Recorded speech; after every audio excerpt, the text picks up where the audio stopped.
Página 67. Principio del fin.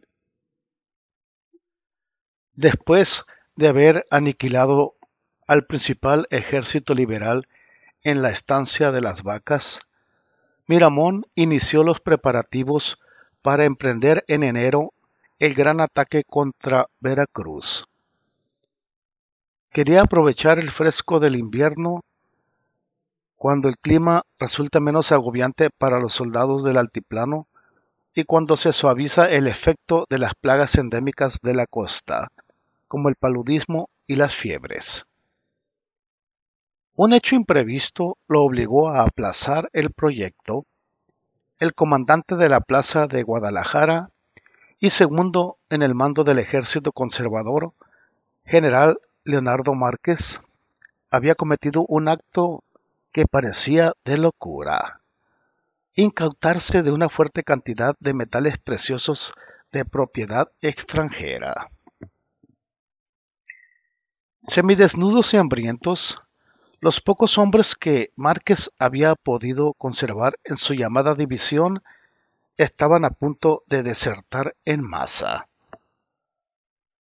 Para alimentarlos, impuso primero un préstamo de 100,000 pesos al clero, el cual argumentó que no solo carecía de efectivo, sino que ni siquiera podía encontrar compradores para las joyas y los utensilios de oro y plata que atesoraban las iglesias, pues los agiotistas no querían arriesgarse a adquirir propiedades que Juárez ya había nacionalizado. Creyendo que le mentían, amenazó con abandonar la ciudad y dejarla a merced de los bandidos que pululaban en la comarca, y cuando los clérigos le respondieron que entonces no les quedaría más remedio que acogerse a la misericordia del Señor, Márquez comprendió que debía buscar recursos en otra parte. Por Guadalajara pasó entonces una caravana de mulas cargadas con 700,000 pesos en barras de oro y plata que los comerciantes extranjeros mandaban a puertos del Pacífico para su remisión a Europa y Estados Unidos.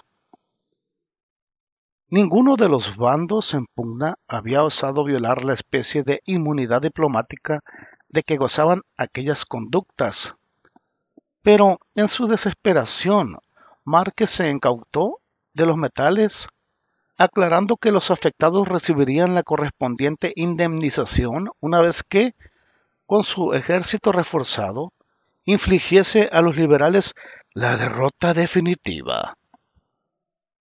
Miramón tuvo que viajar a Guadalajara para dar una fuerte reprimenda al general, quitarle los metales y devolvérselos a los propietarios. Este renunció al mando de sus tropas e insistió en ser juzgado por un tribunal militar, con lo cual el jefe conservador se vio privado de su lugarteniente más valioso y tuvo que sufrir las hablillas de quienes afirmaban que había obrado por envidia profesional. Regresó a México a mediados de enero de 1860. En su desesperación por lanzarse cuanto antes sobre Veracruz, aplicó al clero y a los agiotistas las presiones habituales, pero solo obtuvo 200,000 pesos que no alcanzaban para nada. Así cayó en las garras del suizo Jean-Baptiste Jecker, quien le facilitó dinero, armas y pertrechos por un valor total de 1,5 millones de pesos a cambio de títulos de la deuda pública por 15 millones. Por fin, el 1 de marzo, Miramón estableció su campamento una veintena de kilómetros al sur de Veracruz.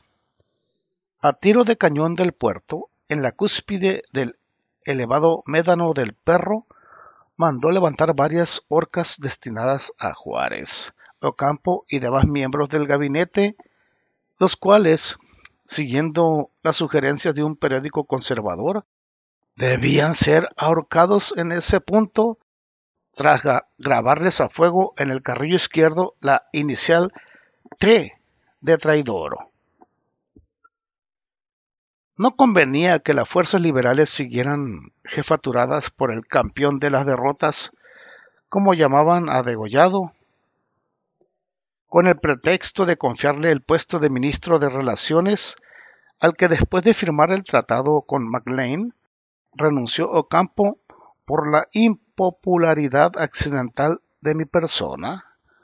Juárez retiró a Degollado de su campo de operaciones habitual. Por la ineptitud de Degollado, uno de sus auxiliares michoacanos más fieles, Epitacio Huerta, había intentado adjudicarse el cargo de comandante en jefe de las fuerzas liberales y aunque no logró su objeto, su destitución desató una paralizante guerra de hablillas. Peor aún, Degollado tuvo fricciones con los oficiales que Vidaurri había mandado como auxiliares, entre ellos el lugarteniente Juan Zuazua y los después famosos Ignacio Zaragoza, Mariano Escobedo y José Silvestre Aramberri. Zuazua pretendió tratar como subordinado a un prominente juarista, el gobernador de Zacatecas, Jesús González Ortega, y como Degollado reconfirmó la máxima autoridad del zacatecano, el fronterizo abandonó su puesto para volver a Monterrey. Vidaurri se negó a disciplinarlo, por lo que Degollado asignó la gubernatura de Nuevo León a Aramberri, quien estaba apoyado por Zaragoza y Escobedo. El truculento cacique se replegó a Texas por un par de semanas, al cabo de las cuales volvió y depuso a Aramberri tras un combate en el que Zuaza perdió la vida. Zaragoza y Escobedo huyeron al sur para reincorporarse a las fuerzas de Degollado. El cacique recobró su ínsula y desde ese momento suspendió las relaciones con el bando juarista. Más aún, brindó asilo a Comonfort, quien había vuelto al país con ánimo de recuperar la presidencia. Para el ataque a Veracruz, Miramón se había provisto de cañones de largo alcance e inclusive poseía 2 barquichuelos comprados en Cuba, el general Miramón y el marqués de La Habana.